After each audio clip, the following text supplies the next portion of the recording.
जयाच्या जनी जन्म नामार्थ झाला, जयाने सदा वास नामात केला. जयाच्या मुखी सर्वदा नाम कीर्ती, नमस्कार त्या ಬ್ರಹ್ಮ ಚೈತನ್ಯ ಮೂರ್ತಿ. ಶ್ರೀರಾಮ್ ಸಮರ್ಥ. ಎಲ್ಲ ಆತ್ಮಜ್ಯೋತಿಗಳಿಗೆ ಸಾಷ್ಟಾಂಗ ಪ್ರಣಾಮ. ಇಂದಿನ 9 ಡಿಸೆಂಬರ್ ಶ್ರೀ ಮಹಾರಾಜರ ಪ್ರವಚನ ಅಭಿಮಾನ ತಾಳಬಾರದು, ನಿಂದೆ ಮಾಡಬಾರದು. ಅಭಿಮಾನ ತಾಳಬಾರದು, ನಿಂದೆ ಮಾಡಬಾರದು. ಏನು ಹೇಳ್ತಾರಪ್ಪ ಶ್ರೀ ಮಹಾರಾಜರು? ನಿಜವಾಗಿ ನೋಡಿದರೆ ದೇಹ ಬುದ್ಧಿಯ ತೀವ್ರತೆಗೆ ನಮ್ಮ ಅಭಿಮಾನವೇ ಕಾರಣವಾಗಿರುತ್ತದೆ. ನಮ್ಮಲ್ಲಿ ದೇಹ ಬುದ್ಧಿ ಅಂದರೆ ದೇಹ ಮನಸ್ಸು ಬುದ್ಧಿ ಅಂಟುಕೊಂಡು ಈ ಜೀವ ನಾನೇ ಎಲ್ಲ ಮಾಡಿದ್ದೀನಿ ಅನ್ನಕ್ಕೆ ಕಾರಣ ಏನಪ್ಪ ಅಂದರೆ ಅಭಿಮಾನ. ಅಭಿಮಾನ ಅಂದರೆ ದೇಹಾಭಿಮಾನ. ನಾನು ಮಾಡ್ತಿದ್ದೀನಿ, ಕರ್ತೃತ್ವ ಭಾವ, ಎಲ್ಲವನ್ನೂ ನಾನು ಮಾಡ್ತಿದ್ದೀನಿ. ಮರ್ತೋಗ್ಬಿಟ್ಟಿದ್ದೀವಿ ಪರಮಾತ್ಮ ಈ ಉಸಿರನ್ನು ಕೊಟ್ಟು ನಮಗೆ ಪೃಥ್ವಿ ಮೇಲೆ ಕಳಿಸಿದ್ದಾನೆ. ಅವನು ನಿಯಾಮಕ, ಅವನ ಸೂತ್ರಧಾರಿ. ಸೂತ್ರ ಎಳೆದ್ರೆ ನಾವು ಇಲ್ಲಿ ಕೈಗೊಂಬೆಗಳ ಥರ ನಡೀತಿರ್ತೀವಿ. ಇಲ್ಲಾಂದರೆ ಒಂದು ಕೈ ಎತ್ತಲಿಕ್ಕೆ ನಮಗೆ ಸಾಧ್ಯತೆ ಇಲ್ಲ. ಉಸಿರಾಟಕ್ಕೆ ಆಕ್ಸಿಜನ್ ಹೆಂಗೆ ಒಳಗೆ ತೊಗೊಳ್ತೀವಿ, ಹೆಂಗೆ ಬ್ಲಡ್ ಪಂಪ್ ಆಗುತ್ತೆ ಏನೂ ಗೊತ್ತಿಲ್ಲ ನಮಗೆ. ವೃಥಾ ಅಭಿಮಾನ ಹಿಡ್ಕೊಂಡು ದೇಹ ಬುದ್ಧಿಯಿಂದ ಬದುಕ್ತಾ ಇದ್ದೀವಿ. ಇದೇ ದೇಹ ಬುದ್ಧಿನೇ ನಮ್ಮ ಪುನರಪಿ ಜನನಂ ಪುನರಪಿ ಮರಣಂಗೆ ಕಾರಣೀಭೂತ. ಅಭಿಮಾನದಿಂದ ಸದ್ಗುಣಗಳು ದೂರವಾಗಿ ತೊಡಗಿತೆಂದರೆ ಉಪಯೋಗವೇನು? ಮಹಾರಾಜರು ಪ್ರಶ್ನೆ ಕೇಳ್ತಾರೆ. ಏನಪ್ಪ ನಮ್ಮಲ್ಲಿ ಸದ್ಗುಣಗಳು ಅವಗುಣಗಳು ಅಕರ್ಮದಿಂದ ಅವಗುಣಗಳು ಹೊಂದಿದ್ದಾವೆ. ಆದರೆ ಒಳಗೆ ನಿಜವಾಗಿಯೂ ಏನು ಗುಣಗಳಿದ್ದಾವೆ? ಸದ್ಗುಣಗಳು. ಸತ್ ಅಂದರೆ ಭಗವಂತನ ಗುಣಗಳು ಉಳ್ಳವರು ನಾವೆಲ್ಲರೂ. ನಾವೆಲ್ಲ ಭಗವಂತನ ಜೊತೆನೇ ಇದ್ದಿದ್ದು. ಭಗವಂತನ ಜೊತೆಯಿಂದ ಬೇರೆ ಪಡಿಸ್ಕೊಂಡು ನಾನು ನಾನು ನಾನು ಅಂತ ಬದುಕ್ತಿದ್ದೀವಿ. ಸದ್ಗುಣಗಳು ಅಂದರೆ ಏನಪ್ಪ? ದಯಾ, ಕ್ಷಮಾ, ಶಾಂತಿ, ಭೂತದಯ, ಎಲ್ಲರೊಡನೆ ಭಗವಂತನ ಪ್ರೇಮ ಮಾಡೋದು, ಭಗವಂತನ ಸ್ವರೂಪವನ್ನು ಎಲ್ಲರಲ್ಲೂ ಕಾಣೋದು, ಇದು ಸದ್ಗುಣಗಳು. ಅದೇನಾಗಿದೆ? ದೂರ ಆಯಿತು ಅಂದರೆ ಏನು ಉಪಯೋಗ? ಈ ಅಭಿಮಾನದಿಂದ ಎಲ್ಲ ಸದ್ಗುಣಗಳು ದೂರ ಆಗೋಗ್ತಾವೆ ನಮಗೆ. ಅದಕ್ಕೆ ನಮ್ಮ ಮನಸ್ಸು ಜಡತ್ವ ಹೊಂದಿದೆ. ನಮಗೆ ಯಾರ ಮೇಲೂ ಒಬ್ಬರ ಮೇಲೆ ಅನುಕಂಪ ಬರೋದಿಲ್ಲ, ಯಾರ ಮೇಲೆ ಪಾಪ ಅನಿಸೋದಿಲ್ಲ. ಎಲ್ಲ ನಮಗೆ ಬೇಕು. ಆ ಒಂದು ಮನೋಭಾವನೆಯಿಂದ ಇದ್ದರೆ ಆ ಸದ್ಗುಣಗಳದು ಉಪಯೋಗ ಇಲ್ಲ. ಜ್ಞಾನಿ ಹಾಗೂ ಅಜ್ಞಾನಿ ಇವರಲ್ಲಿಯ ಮುಖ್ಯ ಭೇದವೆಂದರೆ ಜ್ಞಾನಿಯು ಅಭಿಮಾನ ಬಿಡುತ್ತಾನೆ, ಆದರೆ ಅಜ್ಞಾನಿಯು ಅದನ್ನು ಬೆಳೆಸ್ಕೊಳ್ತಾ ಹೋಗುತ್ತಾನೆ. ಜ್ಞಾನಿ ಯಾಕಾಗ್ತಾನಪ್ಪ? ಅವನು ಸದ್ಗುರುಗೆ ಒಂದು ಸತಿ ಮೊರೆ ಹೊಕ್ಕಿದ್ರೆ ಸದ್ಗುರು ಪ್ರಾಪ್ತಿ ಆಯಿತು ಅಂದರೆ ಅವನು ಜ್ಞಾನಿಯಾದಾಗ ಅಭಿಮಾನ ತನ್ನನ್ನೇ ತಾನು ಬಿಟ್ಕೊಂಡು ಹೋಗುತ್ತೆ. ಹೆಂಗೆ ಒಂದು ಮಾಗಿದ ಹಣ್ಣು ಗಿಡದಿಂದ ಟಪ್ ಅಂತ ತಾನೇ ಬೀಳುತ್ತೋ, ಅದೇ ರೀತಿಯಲ್ಲಿ ಜ್ಞಾನ ಹೊಂದಿದ ಮೇಲೆ ಆ ಮನುಷ್ಯನ ಅಭಿಮಾನ ಕಳಚಿ ಬಿದ್ದು ಹೋಗುತ್ತೆ. ಆದರೆ ಅಜ್ಞಾನಿ ಏನು?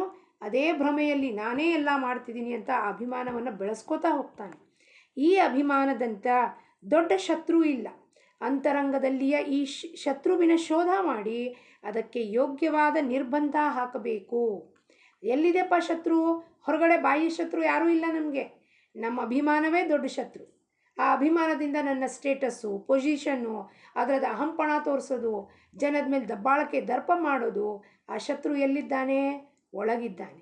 ಅದಕ್ಕೆ ಅವನನ್ನು ಹುಡುಕಿ ನಿರ್ಬಂಧ ಅಂದರೆ ಅವನಿಗೊಂದು ಗತಿ ಕಾಣಿಸ್ಬೇಕು, ಬಂಧನಕ್ಕೆ ಹಾಕಬೇಕು ಅದನ್ನು ಅಭಿಮಾನಕ್ಕೆ.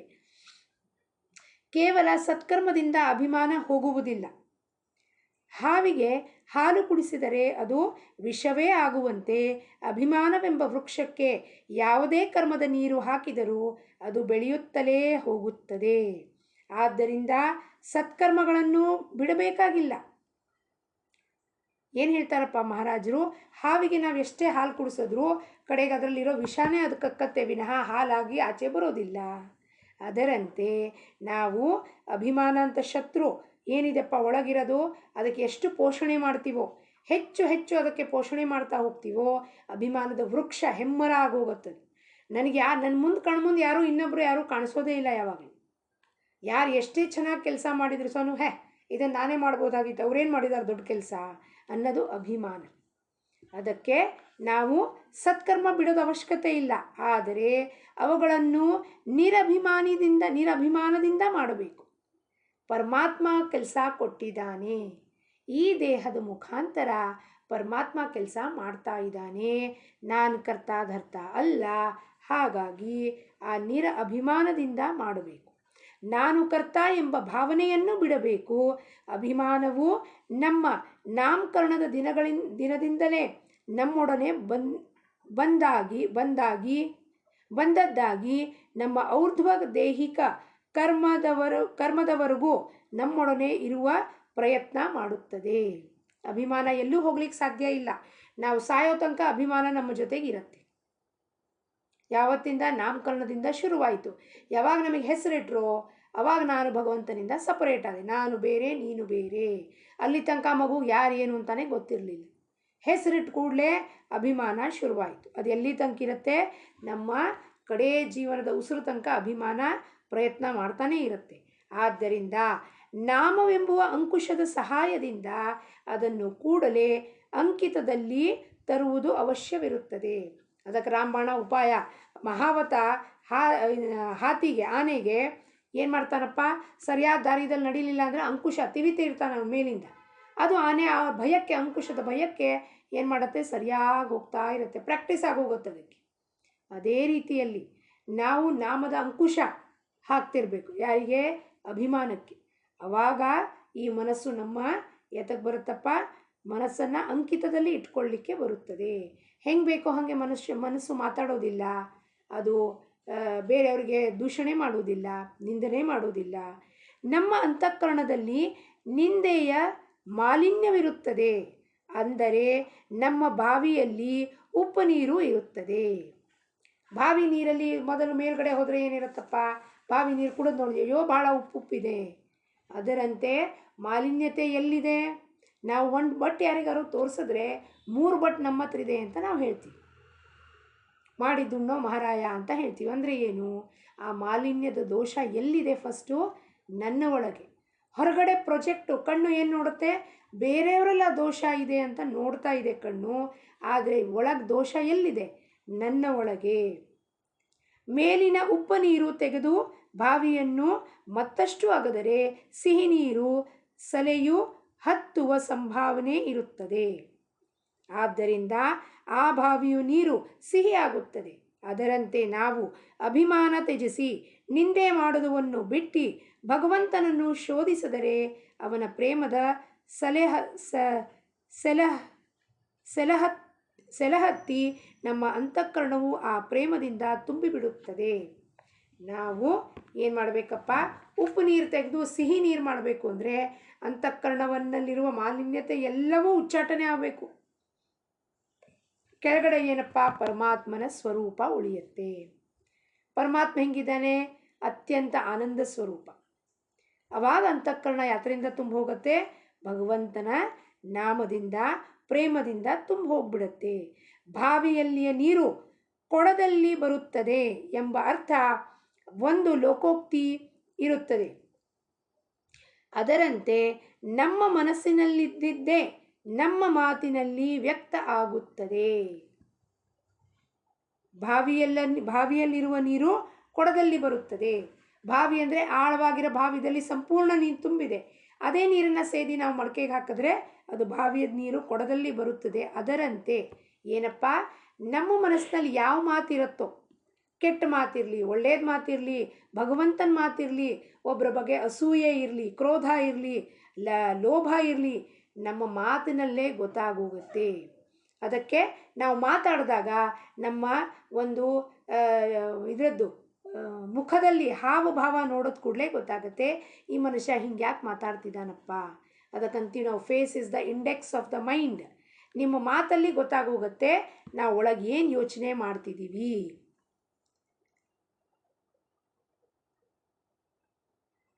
ಮಾತಿನಿಂದಲೇ ಮನುಷ್ಯನ ಅಂತಃಕರಣದ ಪರೀಕ್ಷೆಯಾಗುತ್ತದೆ.